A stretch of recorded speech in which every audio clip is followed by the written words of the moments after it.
My name is Dr. Brian Anseeuw. I was born and raised in New Windsor. Well, born in Moline, raised in New Windsor. I went to Winola High School, graduated from Viola in 1979. Once I graduated, I left and I didn't come back until 2000. When I left, I didn't realize, being 18 years old, coming out of high school, what was changing in the county. When I moved back 20-some years later, it wasn't the home that I left. Vacant buildings, no businesses, just a real depressed atmosphere. Doing a little bit of research, things that I didn't know, and you probably don't know about Mercer County. Since 1985 to 2012, over 1,700 people left the county. That's equal to the city of New Windsor and Viola, where I grew up, gone. That equates to a loss of income to the county of $7 million annually. This is disastrous. We just hear recently, in Sherrard this year, 70 students less this school year. This does not indicate growth. It indicates death. It's the county's dying. When I got back here and started to practice, I wanted to make a change in Mercer County. My wife and I started a business in Mercer County. Mercer County was probably one of the most anti-business atmosphere that I've ever experienced. Trying to start a business here, you would think you would be applauded and cheered that you had the initiative and the entrepreneurship to want to invest in Mercer County. But not in this county. They shut us down for the first couple of years until I got elected and we started to work. When I got elected on the board, prior to that, it was 10% or 10% Republican. Our first year, it went from 10% to 30%. And now it's 40%. We've changed things in that extra 10%. We've gotten zoning rules changed to make this one of the business-friendliest county in the state. Agritourism was my platform. We live in a farming community. We have to utilize this asset we have here. We build agritourism, which is the #1 growing industry in the state of Illinois. Wineries. We go up right here to Preemption, Creekside Winery, a very successful business. Surrounded our counties, Rock Island County, we have wineries. We have them in Henry County. This, where it starts, one of the biggest one that everybody knows is the country market over on 150. It's tremendous business. It hires people. That's what we need here. Also in the county board, I learned a lot of hard facts about county government. It's inefficiency. It doesn't care about the voter. And that has to change. And many of you may not realize that the Republicans have made a pledge to try to change things. We have not been a majority in this county for more than 25 years. It has been ruled by the Democrats, and you're seeing the results of that.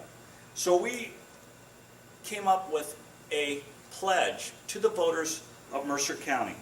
If they give us the chance to really try to turn this county around. The first thing is balancing the budget. This county has not had a balanced budget for years, and it has shown. We have no more assets except one county farm. We sold everything we owned, not to make a profit, not to spread it across the county to lower property taxes. It was to pay off and maintain the current spending. What do we do next year? We have no more assets except that one farm. We need to balance the budget. Nobody wants to make the hard decision to balance the budget. Already this year, it doesn't look good for us. And we are trying our best, but they will not come to the agreement that we have to get this house fiscally in order.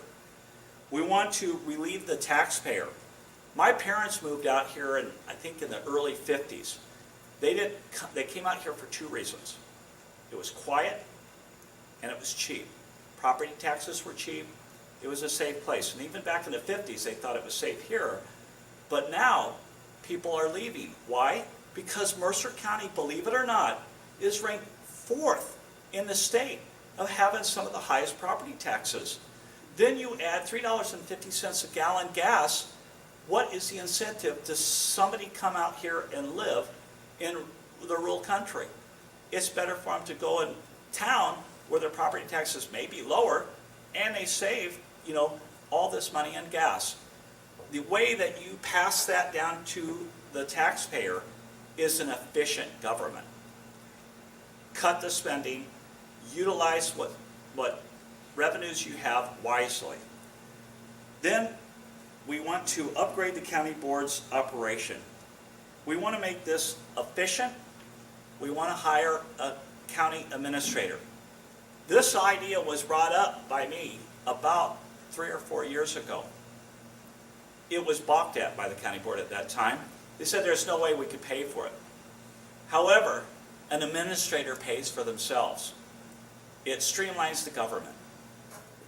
Then what we want to do is to serve the people. Our concern is every taxpayer out there. Are they getting to be where they can't afford their property taxes anymore? Are they going to have to leave? But then who are they going to sell their house to? If you drive around Viola, how many abandoned or for sale houses are out there? Nobody wants to buy them. Why do you want to have a mortgage equal to your property tax bill? Nobody does. And when we look at the amount of decrease in population, it's not the old people moving. It's the young people moving, which equates to a bunch of people that are on actually truly fixed incomes having to survive out here.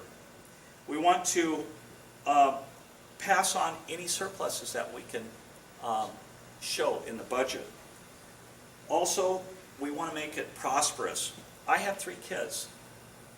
I want them to stay here. I grew up here. It's a great place to live. But without any opportunity here, and we see it time and time again, they go off to college and we never see them again.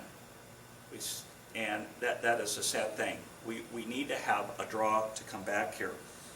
When the current Republicans on the board work and strive to get the agritourism, economic development, and also the zoning, this was a tremendous plus because it is our savior for this county.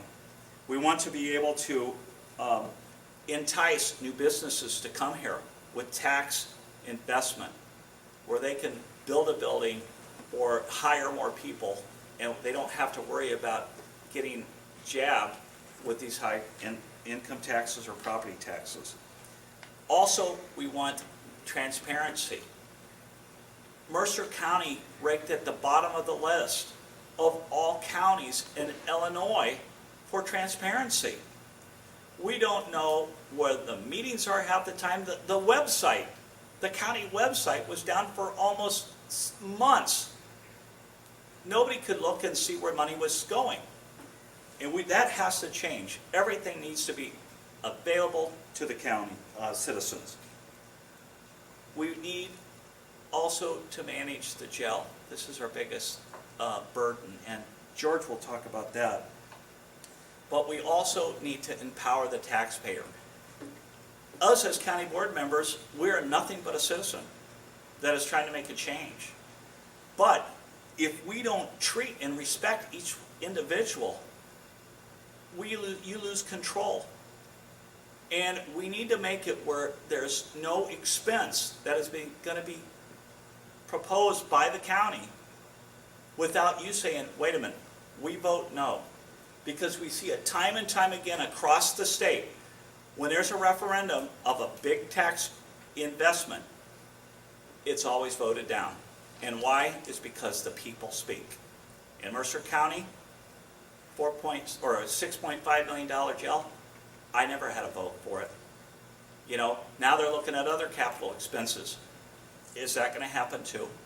Are you not going to have a vote, but get a tax bill in the mail that your property taxes are going up because they needed this or that. So these are the things that we really need to strive for. It's been a difficult 4 years for me because I get so frustrated when you have people that don't understand the concept of entrepreneurship or free enterprise. And they're the ones that are telling you how much you have to pay to keep that county going. So I just appreciate your time, and I'll let the other candidates speak.